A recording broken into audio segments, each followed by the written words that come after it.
그리스도께서 우리를 자유롭게 하려고 자유를 주셨으니 그러므로 굳건하게 서서 다시는 종의 멍에를 매지 말라. 보라, 나 바울은 너희에게 말하노니 너희가 만일 할례를 받으면 그리스도께서 너희에게 아무 유익이 없으리라.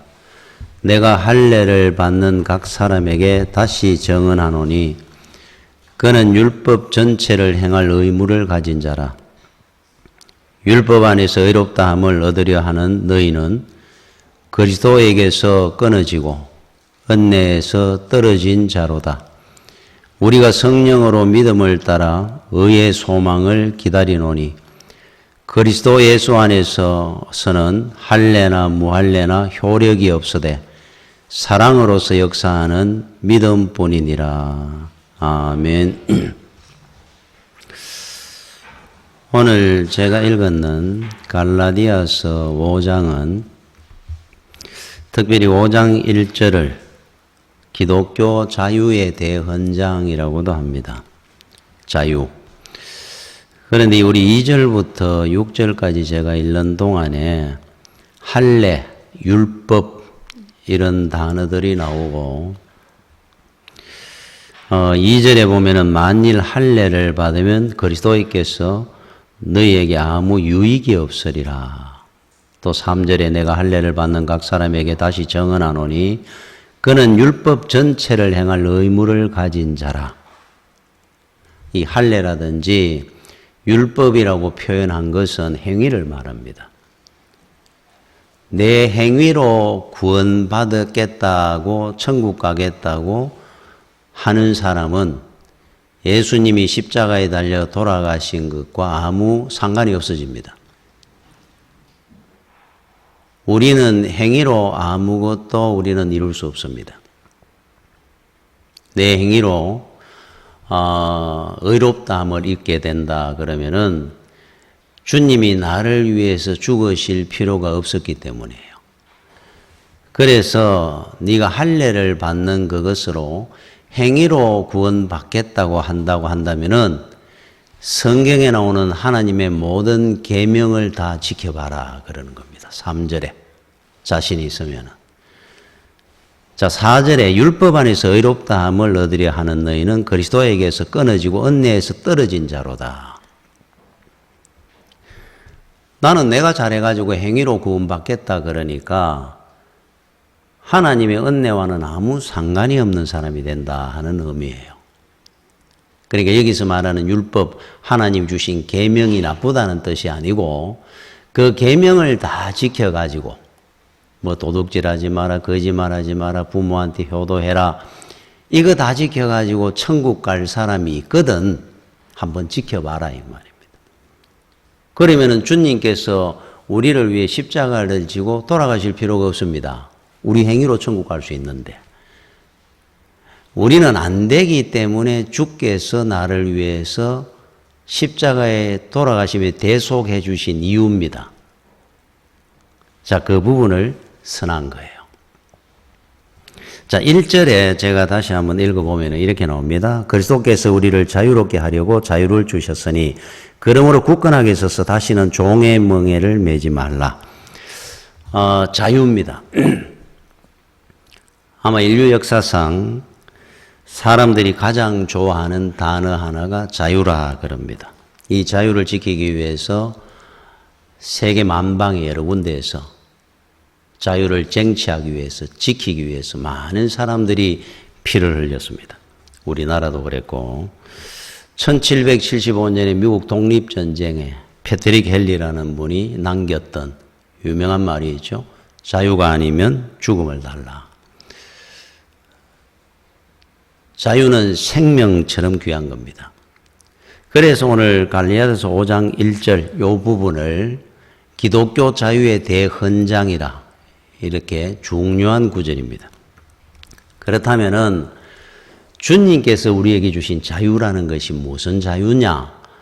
일반적으로 우리가 자유라는 것은 세상의 어떤 속박으로부터 해방되는 것, 일반적인 정의인데 주님께서 우리에게 주신 자유라는 것은 죄와 사망의 권세로부터 해방되는 겁니다. 죄로부터, 사망으로부터 우리를 자유하게 해주시고 구원해 주신 거예요. 죄라는 것은 굉장히 속박의 능력, 죄의 능력을 여러분이 아는가 모르겠어요. 흔히 우리가 바늘 도둑이 소도둑 된다 그러죠. 죄를 한번 짓고 나면은 이 죄는 더 큰 죄를 낳게 됩니다. 속박해서 끌고 다니니까. 그래 나중에 바늘 훔친 사람이 소를 훔치는 지경으로 갑니다. 이게 죄의 능력입니다. 죄는 능력을 갖고 있어요. 그 중에 우리를 속박하는 능력이 있습니다. 꼼짝을 못합니다. 얼굴을 못 들게 만듭니다. 그래서 이 죄라는 것은 한번 짓고 나면 죄의 종이 되는 겁니다. 죄가 우리를 종처럼 끌고 다닙니다. 이거로부터 우리 주님께서 해방을 해 주셨다 그럽니다. 우리는 죄를 이길 힘이 없습니다. 백전백패합니다. 그런데 예수를 믿으니까 우리는 죄를 이겼다 그럽니다. 죄에 끌려다니지 않습니다. 진리가 너희를 자유케 하리라. 예수 그리스도가 우리를 죄를 이길 수 있도록 만들어 주셨다 그럽니다. 죄는 끝까지 추적을 합니다. 그래서 어떤 사람은 죄를 짓고 지명수배를 받은 사람이 지나가는 남자들이 다 형사처럼 보이더라 한다고 그래요. 이게 죄가 가진 능력입니다. 1960년에 제작이 돼서 프랑스 영화가 하나 있습니다. 그때 상영을 했던 프랑스에 우리나라에는 한 70년대에 와서 상영을 하지 않았나 제가 봤던 기억이 납니다. 태양은 가득히 하는 아랑드롱 주연의 영화가 있었어요. 그 내용이 제가 이렇게 기억이 나는데 그 주인공 알랑드롱이 그 친구 중에 필립이라고 하는 부잣집 아들이 있습니다. 그 부잣집 아들을 늘 부러워하기도 하고 시기하고 질투하기도 했는데 그러다가 그 아들이 갖고 있는 요트를 타고 대서양을 여행을 갑니다. 요트 여행을 떠났는데 그 가는 중에 뭐 어떤 사연은 다 제가 생략하고 그 친구를 죽입니다. 죽여가지고 이렇게 갑바 같은 거를 둘둘 말아가지고 바다에 던졌어요. 출발할 때도 아무도 몰랐고 바다에 던져진 그 시신을 찾을 수도 없었을 거고 그리고 나중에 돌아와가지고는 그 친구 사인을 그대로 모양을 도용을 해가지고 엄청나게 많은 돈을 그 친구 계좌에 있는 돈을 인출을 해냅니다. 완전 범죄입니다. 끝났다 생각을 했는데 이 배를 정박해 있는 항구에서 수리를 한다고 들어 올리는데 그 친구의 시신이 닷새 걸려가 올라옵니다. 그게 아마 마지막 장면이었던 것 같아요. 인생이 끝이 났습니다. 죄는 절대로 그냥 끝나는 법이 없습니다. 추적을 합니다. 평생을 죄 때문에 힘들고 괴롭도록 만듭니다. 이게 죄가 가지는 능력입니다. 빠져나가지를 못합니다. 어떤 분이 자기 고향에, 촌에, 자기 집 뒤 산이, 촌에 이래 가면은 마을마다 조그마한 산들이 앞뒤에 붙어 있잖아요.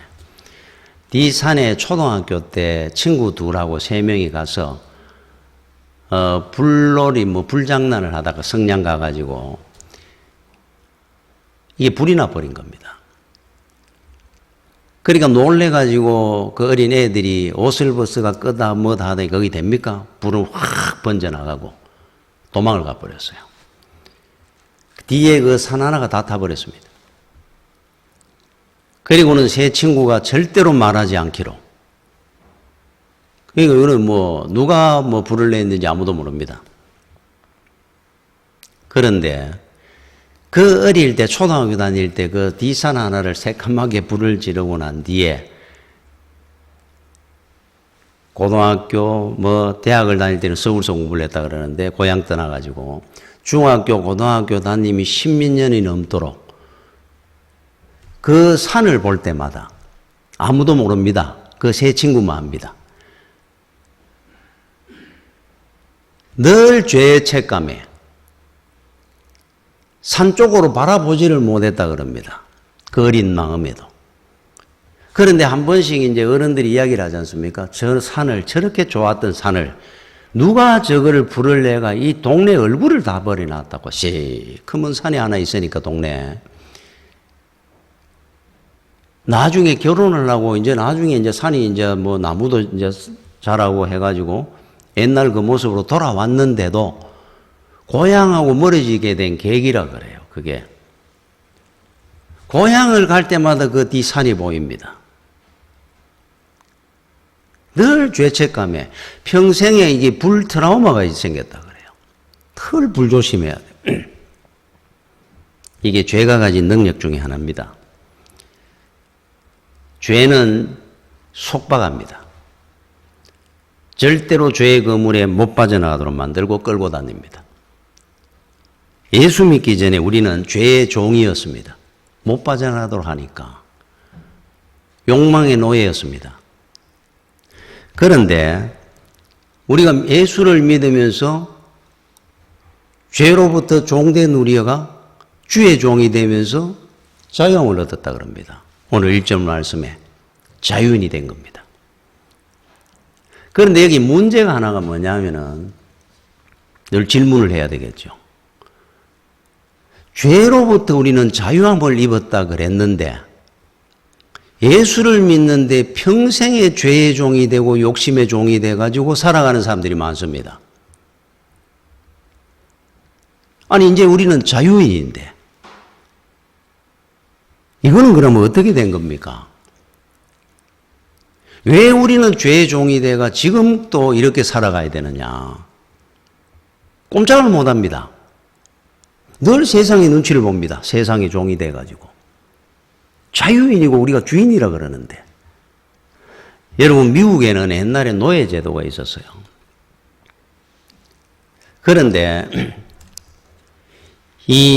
아마 이 노예제도가 노예라는 그 사람을 잡아가지고 짐승처럼 일을 시키는 이런 일의 시작이 아마 이렇게 시작됐을 겁니다. 백인들이 아프리카라는 곳을 갔는데 피부색이 다른 사람들이 있는 겁니다. 보니까 아주 미개합니다. 자기들은 총을 갖고 있는데 저 사람들은 활이나 창을 갖고 있습니다. 상대가 안 됩니다. 뭔가 부려먹고 싶고 쓸 수 있을 것 같은데 같은 인간인데도 불구하고 인간처럼 안 보이니까 자기들 눈에 자, 그들을 잡아온 겁니다. 팔기도 하고 짐승보다도 훨씬 유용하게 사용할 수 있고 자, 노예가 시작된 겁니다. 그런데 저는 이 일을 우리 일로 여러분들이 한번 바꿔가면 생각을 해 보십시오. 이 얼마나 참 처참한 경우인지 그분들도 그 세계 혈연 사회에 얼마나 정을 나누며 살았을 건데 단지 문명이 좀 미개했다는 거지 인간의 삶은 똑같지 않습니까? 만약에 우리나라에 그들이 돌아서 가지고 보니까 우리나라 미개했으니까 그 당시에 만약에 총을 들고 가지고 우리를 잡아가는 겁니다. 우리 아버지를 잡아가고 형제들을 잡아가고 내가 잡혀갔습니다. 노예시장에 팔려가고 40달러, 50달러 흥정을 해갖고 50달러 낙찰을 받고 어느 집에 가가 노예가 되었습니다. 이거는 대를 이어간 노예입니다. 자식도 노예고. 짐승처럼 보다도 못한 대우를 받고 삽니다. 맞아가면서. 한번 상상을 해보십시오. 이게 있을 수 있는 이야기인지. 그런데 그래서 여러분 뿔이라는 그 영화의 주인공 킨타 쿤테라는 사람, 그 사람 왕족입니다. 아프리카에서는. 노예가 되는데 왕족이 뭐 상관이 있습니까? 처참하게 죽지 않습니까? 주인한테 반항을 하다가. 펄펄 끓는 문 가마솥에 물을 끓여가지고 있다가 거기에 기름을 붓는 꼬챙이면 그걸로 찔려 죽습니다. 이 노예입니다. 노예. 짐승만도 못하게 삽니다. 그런데 이런 노예한테 미국에서 노예 제도가 있을 때 한 사람이 반기를 들은 겁니다. 에브라함 링컨입니다. 노예 제도를 폐지해야 된다고 나섰습니다. 처음에는 그들이 볼 때 말도 안 되는 이야기입니다. 엄청난 부고 재산인데, 노동력인데, 자, 남쪽과 북쪽이 갈라지면서 폐지하는 쪽이 맞다, 폐지하면 안 된다, 이가 전쟁이 벌어집니다. 남북 전쟁입니다. 미국의 많은 청년들이 노예 제도를 폐지하고 노예 해방을 위해 가지고 전쟁을 치르며 피를 흘리고 죽었습니다. 북쪽이 이겼습니다. 그리고 마침내 노예 제도가 폐지되고 해방이 되었습니다. 링컨 대통령은 엄청난 일을 했죠. 그런데 노예 제도 폐지를 선언하기 2주 전에 남부에 있던 한 사람이 올라와 가지고 노예 제도를 찬성하는 그가 암살을 해가지고 죽입니다. 암살을 당합니다. 자, 노예 해방을 위해 가지고 많은 미국의 청년들이 피를 흘렸고 심지어 미국 대통령까지 죽었습니다. 그래서 그들에게 얻어진 것이 자유입니다. 노예들에게. 그런데 한 100년쯤 지났을 때 일이라 그럽니다. 어느 신문 기자가 남부의 어느 조그마한 마을을 갔더니만은 노예가 있더라는 거예요. 아직도. 노예 해방이 돼가 100년이 지났는데 그래서 그 흑인을 붙들고 물은 겁니다. 당신은 혹시 에브라함 링컨이라고 들어봤느냐? 링컨 대통령을 아느냐 물었더니 모른다는 겁니다. 이분이. 노예 해방이라는 말은 들어봤느냐? 못 들어봤다는 거예요. 모르더라는 겁니다. 아직도 노예를 100년이 1세기가 지났는데 살고 있더라는 거예요. 노예로. 이유가 뭐겠습니까? 첫째, 그들은 인식이 안 되어 있습니다. 둘째, 중요한 것이 하나 있어요. 두려웠기 때문이었다 그럽니다. 아니, 뭐가 두려웠다는 거죠? 주인 밑에 있으면은 먹이고 입혀주고 재워주고 다 해주는데 만약에 주인이 나를 버리면은 오히려 자유라고 내보내주면은 땅 한 평도 없는 우리가 어떻게 살겠느냐는 거예요. 우리는 굶어 죽을 거니까 주인한테 매달려가 우리를 노예로 그냥 살게 해달라고 부탁을 하는 겁니다. 이분들이. 제가 방금 이야기했듯이 한번 생각해 보십시오. 노예의 삶을 처참하지 않습니까? 차라리 죽는 것이 낫겠다 싶을 정도의 노예의 삶인데 이 사람들은 노예로 살고 싶다고 말하는 겁니다. 똑같은 원리입니다. 자, 예수 그리스도가 그 노예 해방을 위해서 많은 사람들이 죽고 대통령까지 죽었는데도 불구하고 그들은 노예의 삶을 사는 겁니다. 만왕의 왕이신 예수 그리스도가 죄의 종대에서 사망의 길로 가던 우리를 목숨을 버리면서 자유를 주신 겁니다. 죄의 노예로부터 해방을 시켜주신 거예요.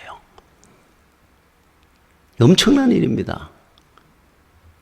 우리는 죄와 세상과 사망으로부터 자유를 얻은 겁니다. 그런데도 불구하고 아직도 세상을 섬기고 죄의 종이 돼가 산다라는 겁니다. 똑같은 원리입니다. 이유가 뭐겠습니까? 세상이 무서운 겁니다. 굶어 죽을까 봐 예수만 믿다가는. 주께서 나한테 주신 자유를 누리겠다고 믿음 생활을 하고 내가 살겠다 그러다 보면은 세상을 내가 어떻게 살고 이기겠느냐는 거예요. 두렵다는 겁니다. 그래서 오히려 세상에 줄을 서는 겁니다. 그냥 죄의 종이 세상의 종이 돼가 살게 해달라고. 똑같은 원리입니다. 지금도. 여러분들이 두렵습니까? 세상이. 우리 구약의 많은 성경의 우리 위인들이 믿음으로 세상을 이긴 것을 우리한테 그렇게 보여줬건만 사자도 못 이기도록 만들고 용광로에 불도 건접지 못하도록 너희들이 곧 이제 세상의 주인이라고 주님께서 우리에게 말씀을 해주었는데도 불구하고 우리는 지금 또 세상을 보면서 두려워하고 삽니다. 세상 눈치를 보고 죄의 종이 되어 사는 거예요. 여러분 1절의 끝부분에 이래 나옵니다. 그러므로 굳건하게 서서 다시는 종의 멍에를 매지 마라. 여러분 멍에가 뭡니까? 멍에. 소의 등에 이래 멍에를 씌워가지고 뒤에 수레도 끌게 하고 쟁기도 끌게 하고 하는 겁니다. 여러분 그래서 소 척추는 푹 들어갔습니다. 이게 붐푹 들어가 있습니다. 거기에다가 멍에를 매가 끌고 갑니다. 하루 종일 일합니다. 수레도 끌고 다니고 쟁기도 끌고 자 밤늦게 집에 돌아가지고 이제 멍에를 이제 벗겨줍니다. 얼마나 평안하고 자유롭겠습니까? 하루 종일 그걸 끌고 다니느라고 척추가 움푹 파이도록. 이게 멍에입니다. 멍에. 왜 멍에라는 단어를 썼을까요? 여러분 죄와 세상의 멍에가 되면은 이 신세의 인생을 사는 겁니다. 피곤하고 지치게 사는 거예요. 세상 눈치 보고 살아야 되니까. 주님께서 우리에게 멍에를 벗겨준 겁니다. 얼마나 평안하고 자유롭고 기쁘고 감사합니까? 그런데도 아직도 세상 눈치를 보고 염려 근심하고 살고 있더라는 거예요. 세상의 노예가 돼가지고 욕심의 노예가 돼가지고 앞으로 여러분들뿐만 아니고 우리 자녀들도 이런 멍에를 지지 아니하도록 여러분들이 벗겨줘야죠. 믿음 안에서. 너희들은 세상의 멍에를 지고 종이 된 사람들이 아니다 이제는. 주께서 죽으면서 가지고 우리에게 자유를 주셨고 죄 사함을 받고 은혜를 입고 구원을 받은 우리가 세상의 눈치 보고 종이 되가 살아가 되겠느냐? 가르쳐야 되죠. 여러분 갈라디아서 2장 4절에 보면 이런 말씀이 나옵니다. 이는 가만히 들어온 거짓 형제들 때문이라. 그들이 가만히 들어온 것은 중요한 말씀이 나와요. 그리스도 예수 안에서 우리가 가진 자유를 엿본다고 합니다. 엿보고 우리를 종으로 다시 삼고자 함이로다. 종으로 삼으려고 한다는 거예요. 다시. 우리는 자유인이고 하나님의 자녀입니다. 그런데 교회 안에 가만히 들어온 율법주의자들을 이야기합니다. 사단막입니다. 돌아와가지고 우리를 엿보더라는 겁니다.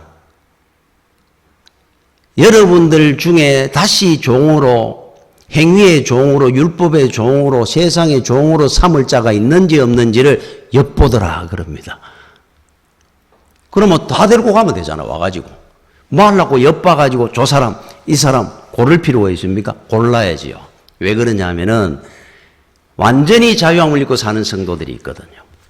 믿음으로 이미 완성돼 가지고 절대로 세상에 물질의 종이 안 돼가 사는 성도들은 잡아가야 안 될 거니까.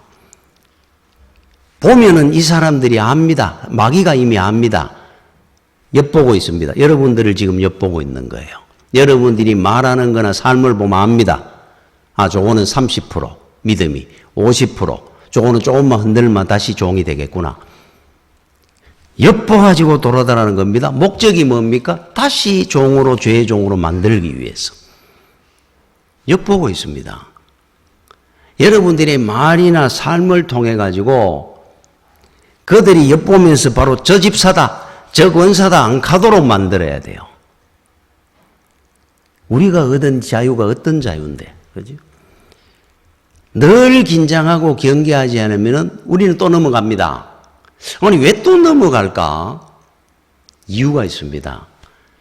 우리가 원래 본성이 그쪽이었다 그러잖아요. 우리 본적이 저쪽입니다.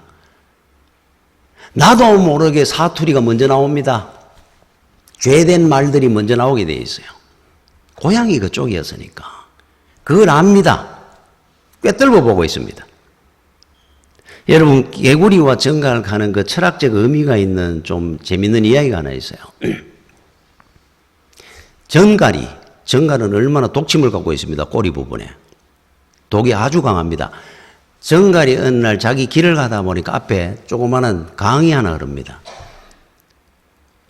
강을 건너려고 그러니까 정갈은 수영을 못합니다. 헤엄을 못 치니까 건널 방법은 없고 건너기는 건너야 되겠고 그래 강둑에 앉아가 이리저리 보다 보니까 깨구리 한 마리가 지나가는 겁니다.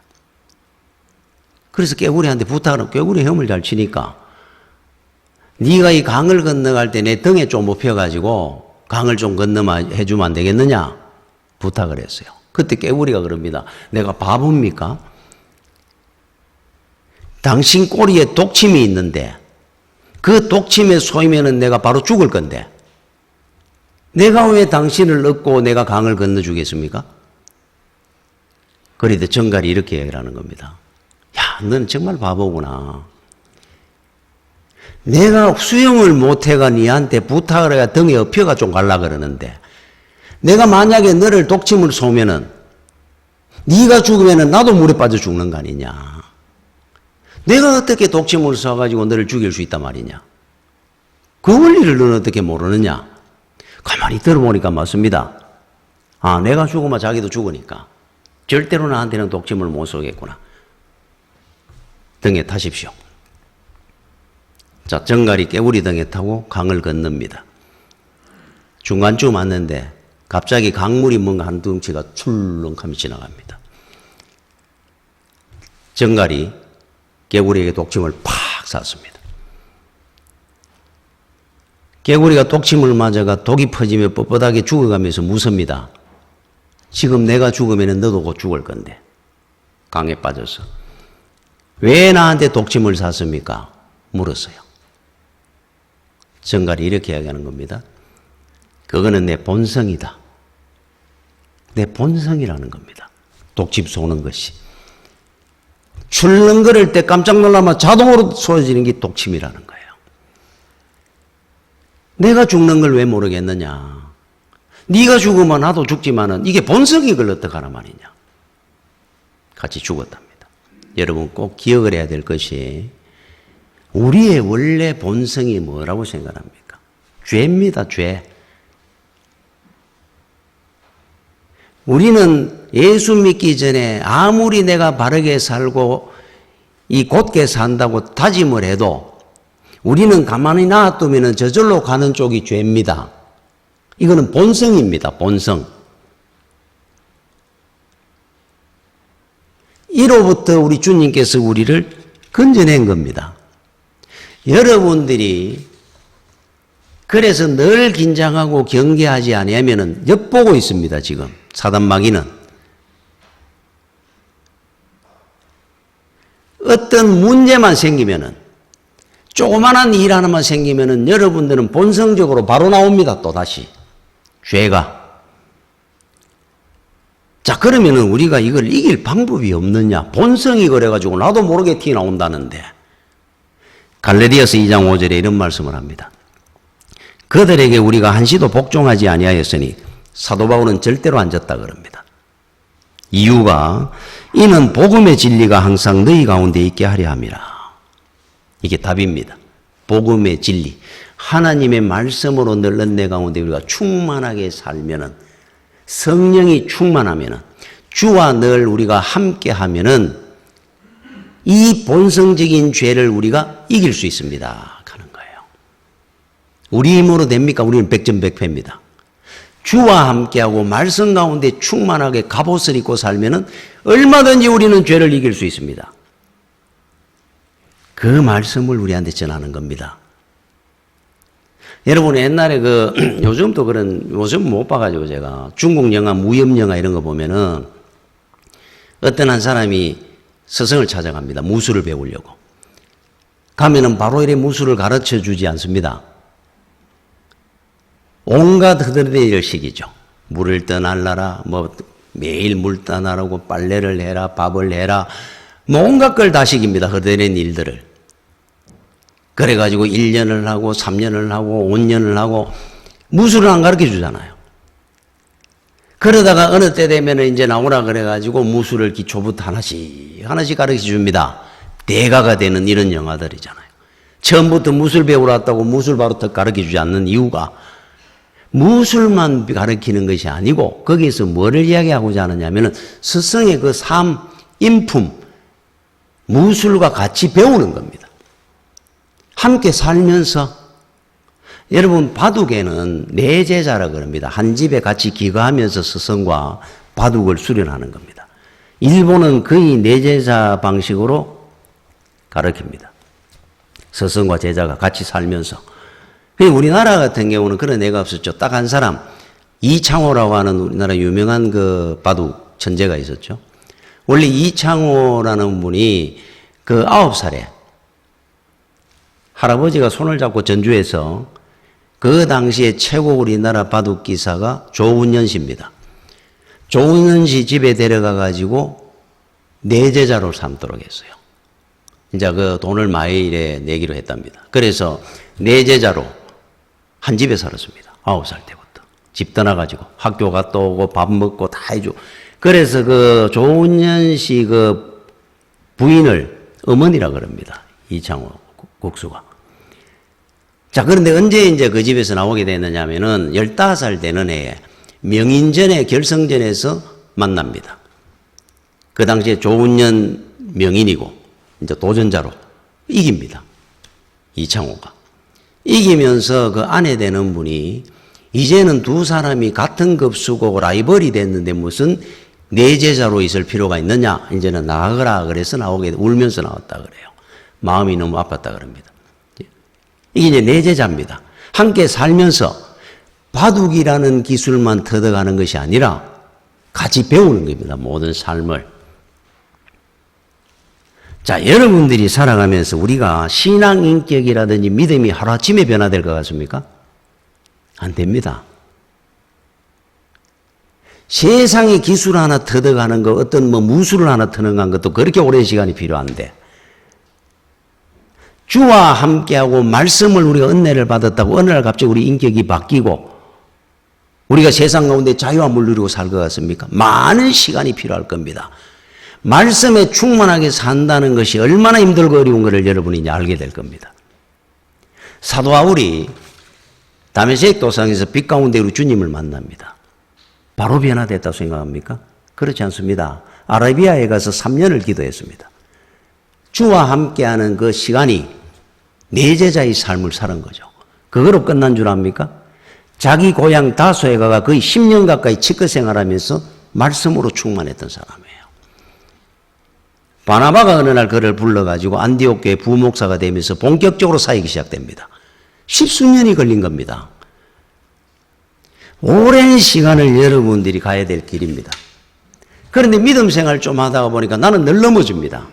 조그마한 일에 늘 시험이 듭니다. 지금 그럴 때입니다. 그러나 포기해서는 안 되죠. 여러분들도 언젠가 그때가 올 겁니다. 충만하게 사십시오. 주와 함께하는 삶을 살아가십시오. 그러면은 죄의 종이 안 되고 여러분이 승리하는 때가 올 겁니다. 결론을 제가 하나 이야기하겠습니다. 6절에 그리스도 예수 안에서는 할례나 무할례나 효력이 없으되 행위는 효력이 없습니다. 우리는 은혜로 구원받았어요. 행위로는 우리가 아무것도 장담할 수 없습니다. 사랑으로서 역사하는 믿음뿐이다. 이게 답입니다. 사랑으로 역사하는 믿음이라는 것이 무엇이냐? 그러면은 이거를 디안 교수라는 신학자가 이런 비유를 해가 유명한 비유를 한 것이 있어요. 사랑으로 역사하는 믿음. 앞으로 여러분들이 가야 될 길입니다. 자, 우리는 교회에 와가지고 기도하고 봉사하고 헌신하고 하는데 그게 여러분들이 힘이 듭니까? 힘이 드는 이유는 하나입니다. 여러분들이 주를 사랑하는 마음이 없어서 그런 거예요. 그럼 힘이 안 들고 봉사하고 헌신하고 기도하는데 즐겁고 기쁩니까?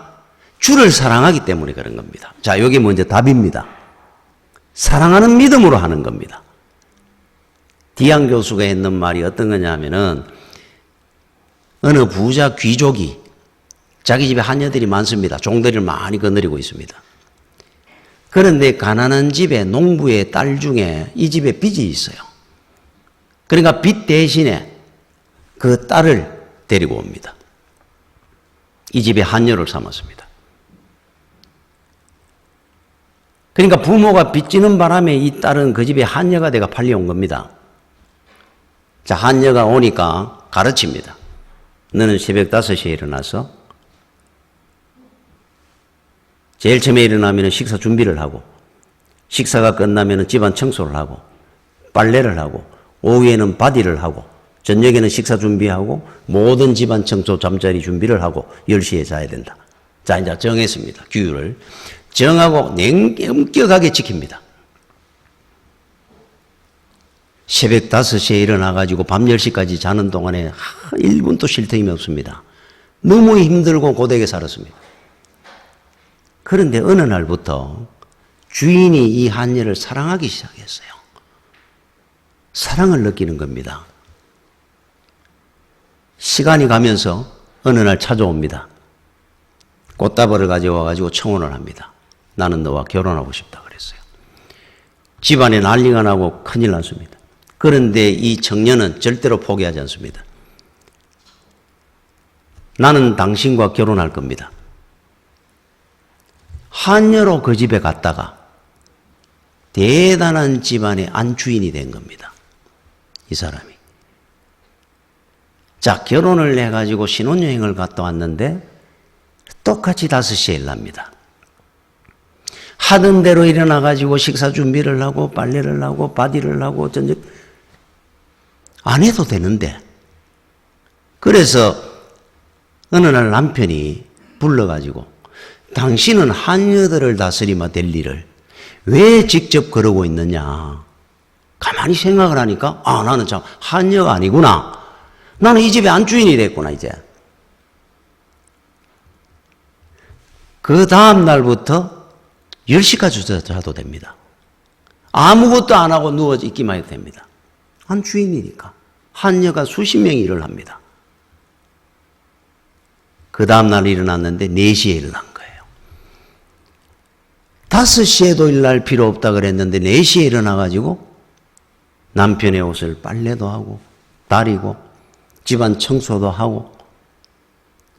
그런데 한여로 일할 때는 너무 피곤한 기색이 그렇게 있으면 억지로 하는 것처럼 보였는데 안 할 수는 없으니까 매질을 당할까 봐. 안주인이 됐는데 청소를 하는 것도 똑같이 하고 빨래도 똑같이 하는데 너무너무 기뻐서 하는 거예요.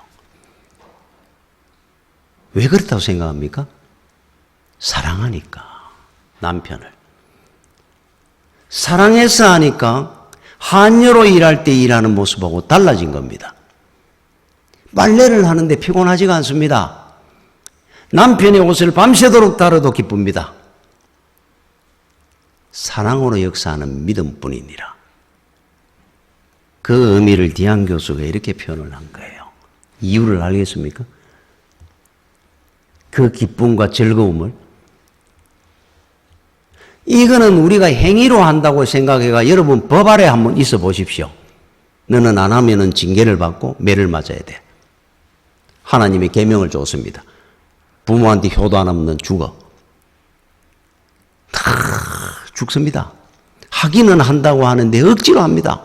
안 걸리려고. 여러분 사랑해 보십시오. 하고 싶어 견디지를 못합니다.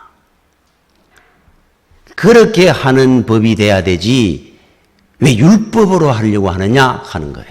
이게 결론입니다. 이야기 안 하고 마치겠습니다. 미국에 이사벨이라고 하는 여자분이 있었어요. 100년도 더 전에.